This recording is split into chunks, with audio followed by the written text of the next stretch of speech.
네, 여러분 반갑습니다. 경제학장 박사입니다. 자, 우리가 지금까지 배운 리카도나 헥셔 올린 같은 전통적 무역 이론들, 이건 국제경제학이라는 큰 건물의 아주 튼튼한 1층, 그러니까 기초라고 할 수 있어요.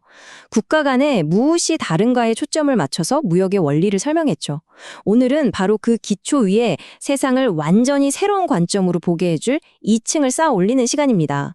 거대 기업들이 막 경쟁하고 기술이 모든 걸 바꾸는 바로 지금, 이 현대 세계의 무역은 대체 어떻게 움직이는지 그 역동적인 이야기 속으로 한번 들어가 보시죠. 경제학장 박사, 본격적으로 시작하기 전에 우리 한번 생각해 볼까요?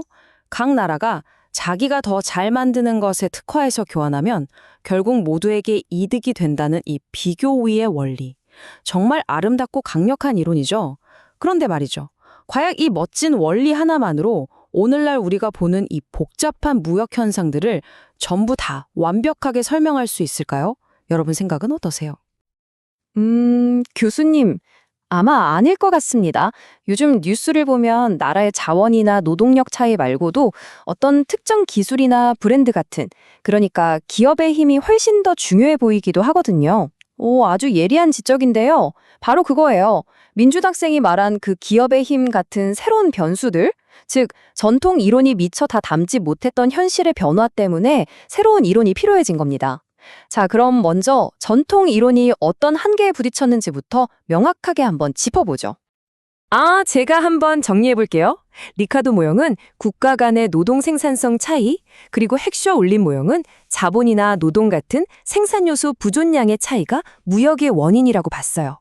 그러니까 결국 두 이론 모두 국가 간의 다름, 바로 그 비교 우위가 무역을 일으키는 핵심 원리였던 거죠. 경제학장 박사, 완벽해요, 수진 학생. 그게 바로 우리가 지금까지 배운 전통 이론의 심장이었죠. 맞습니다. 그런데 말이죠.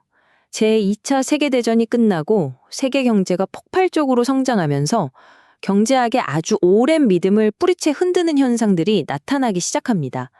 그 위대한 비교 우위 이론의 틀로는 도저히 딱 들어맞지가 않는, 설명이 불가능한 무역의 모습들이 발견된 거죠.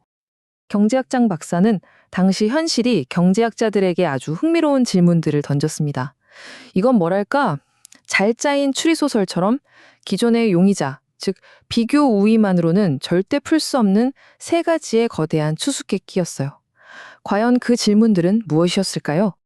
경제학장 박사, 전통 이론을 뒤흔든 질문은 크게 세 가지였습니다. 첫째, 아니 왜 무역을 했더니 물건값이 우리 예상보다 훨씬 더 싸지는 걸까? 둘째, 왜 경제 수준이 비슷한 잘 사는 나라들끼리 자동차나 전자제품 같은 비슷한 물건을 서로 사고 파는 걸까? 그리고 마지막으로 도대체 어떻게 한두 개의 특정 기업이 전 세계 시장을 꽉 잡을 수 있는 걸까? 이 세 가지가 바로 그 미스터리였습니다. 경제학장 박사, 첫 번째 미스터리는 바로 가격 문제입니다. 전통 이론에 따르면요, 무역은 각국의 생산 비용, 그 사이 어딘가에서 교환이 이루어지니까 국제 가격은 당연히 두 나라 국내 가격의 사이에서 결정되어야만 했어요. 그런데 현실에서는요, 무역을 통해 생산량이 어마어마하게 늘어나면서 오히려 양국의 원래 국내 가격보다 더 낮은 가격이 형성되는 기현상이 나타난 거죠. 이건 기존 이론으로는 설명이 아예 불가능했습니다. 교수님, 근데 두 번째 질문은 정말 이상한데요? 비교 우위대로라면 독일은 자동차를 잘 만드니까 미국에 수출하고 미국은 비행기를 잘 만드니까 독일에 수출해야 하는 거 아니에요? 그런데 왜 독일 벤츠가 미국에 팔리고 동시에 미국 포드가 독일에 팔리는 거죠? 이건 뭐 서로 잘하는 게 다른 게 아니라 그냥 같은 걸 교환하고 있잖아요. 바로 그겁니다. 민준 학생이 미스터리의 핵심을 정확하게 짚었어요. 독일과 미국이 자동차를, 한국과 일본이 반도체를 서로 수출하고 수입하는 이런 산업 내 무역 현상, 이것이야말로 국가 간의 다름을 전제로 하는 비교 우위 원리로는 도저히 설명할 수 없는 영역이었던 거죠. 경제학장 박사, 세 번째 수수께끼는 바로 기업의 역할입니다. 1980년대 비디오 테이프 표준 전쟁, 이거 아주 유명한 사례죠. 당시 소니의 베타맥스가 기술적으로 더 우수하다는 평가도 있었지만 결국 시장을 장악한 건 JVC의 VHS 방식이었어요. 한 기업의 전략이나 누가 먼저 시장을 선점하느냐가 국가 단위의 비교 우위를 넘어설 수 있다는 걸 보여준 사례죠.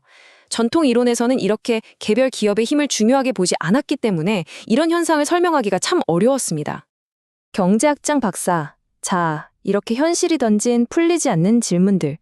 경제학자들은 여기에 답하기 위해서 기존의 생각의 틀을 깨고 완전히 새로운 판을 짜야만 했습니다. 그것이 바로 새로운 무역이론의 등장이었죠. 경제학장 박사, 그리고 1970년대 후반, 훗날 노벨 경제학상을 수상하게 되는 폴 크루그먼 같은 젊은 학자들이 이 미스터리를 풀 새로운 열쇠를 들고 나타났습니다. 과연 그들이 제시한 해답은 무엇이었을까요? 그 해답이 바로 새로운 무역 이론입니다. 이 이론의 핵심은 이거예요. 무역의 동기를 꼭 국가 간의 다름에서만 찾을 필요가 없다는 겁니다. 바로 규모의 경제와 불완전 경쟁이라는 두 가지 새로운 열쇠를 통해서죠. 규모의 경제란 아주 간단히 말해서 많이 만들수록 물건 하나당 만드는 비용, 즉 생산 단가가 드라마틱하게 떨어지는 현상입니다. 그리고 불완전 경쟁은요, 소수의 강력한 기업들이 시장을 지배하면서 서로 치열하게 경쟁하는, 바로 우리가 현실에서 매일 보는 그 시장의 모습인 거죠. 자, 이 표가 바로 오늘 내용의 하이라이트입니다. 전통 이론과 새로운 이론이 세상을 얼마나 다르게 보는가, 그 핵심적인 차이를 한눈에 볼 수 있도록 압축해 놓았죠. 무역의 동기부터 시장 구조, 무역의 패턴과 이익까지. 이 네 가지 축을 기준으로 두 이론이 어떻게 다른지 지금부터 하나씩 자세히 뜯어보겠습니다.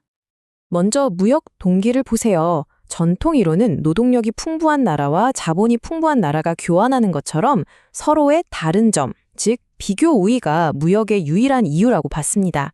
하지만 새로운 이론은 규모의 경제, 그러니까 더 싸게 대량으로 만들 수 있는 능력 자체가 무역의 강력한 동기가 된다고 말합니다. 시장 구조도 마찬가지예요. 수많은 작은 기업들이 경쟁하는 비현실적인 완전 경쟁 시장 대신에 삼성이나 애플처럼 소수의 거대 기업이 시장을 지배하는 불안정 경쟁 시장을 현실 그대로 분석의 틀로 가져온 겁니다. 이런 관점의 차이는 당연히 무역 패턴과 무역 이익에 대한 설명으로 이어집니다. 전통 이론은 농산물과 공산품처럼 서로 다른 산업 간의 무역만 설명했잖아요. 그런데 새로운 이론은 아까 문준학습이 궁금해했던 독일과 미국이 서로 자동차를 사고 파는 산업 내 무역을 아주 멋지게 설명해내죠. 더 중요한 건 무역 이익입니다. 전통 이론에서는 무역이 모두에게 이롭다고 좀 낙관적으로 봤지만 새로운 이론은 현실을 똑바로 봅니다. 거대 기업과의 경쟁에서 밀려난 국내의 어떤 기업이나 노동자들은 손실을 볼 수도 있고 그 이익이 특정 기업이나 계층에 집중될 수 있다는 복잡한 현실을 그대로 인정하는 거예요. 훨씬 현실적이죠? 아, 교수님 설명을 쭉 들으니까 이제야 왜 독일이랑 미국이 서로 자동차를 사고 파는지 알 것 같아요. 두 나라 모두 거대한 자동차 공장을 통해서 규모의 경제를 달성해서 전 세계에 더 싸게 팔고 있었던 거군요. 경제학장 박사, 맞아요. 바로 그거예요. 경제학 이론은 이렇게 우리 주변에서 일어나는 현상들을 명확하게 이해하게 해주는 강력한 렌즈와 같습니다. 경제학 짱 박사는요, 여기서 중요한 점은요, 새로운 이론이 나왔다고 해서 전통 이론이 틀렸다, 이게 아니라는 겁니다. 여전히 국가 간의 비교 우위는 무역의 아주 중요한 동기예요. 다만 경제학 이론은 그냥 박물관에 박제된 법칙이 아니라 이렇게 현실 세계의 변화를 더 잘 설명하기 위해서 끊임없이 스스로를 수정하고 발전시켜 나가는 살아있는 학문이라는 거죠. 그래서 여러분이 경제학을 공부할 때 단순히 공식을 외우려고 하지 않았으면 좋겠어요. 왜 현실은 이럴까 하고 계속 질문을 던져보세요. 경제학은 우리에게 정답을 주는 학문이라기보다는 세상을 더 깊이 이해하기 위한 좋은 질문을 던지는 방법을 가르쳐주는 학문이랍니다. 경제학장 박사. 국제경제학 솔직히 쉽지 않죠. 어렵게 느껴질 수 있어요. 하지만 오늘처럼 이렇게 하나씩 수수께끼를 풀어나가다 보면 어느새 신문 기사에 나오는 복잡한 무역 분쟁이나 국제 경제 뉴스가 입체적으로 보이기 시작할 겁니다. 말 그대로 세상을 보는 새로운 눈을 갖게 되는 거죠. 그러니까 우리 조금만 더 힘을 내봅시다. 자, 오늘 새로운 무역 이론이 왜 등장했는지 그 배경을 세 가지 미스터리를 통해 살펴봤습니다. 핵심 키워드는 바로 규모의 경제였죠?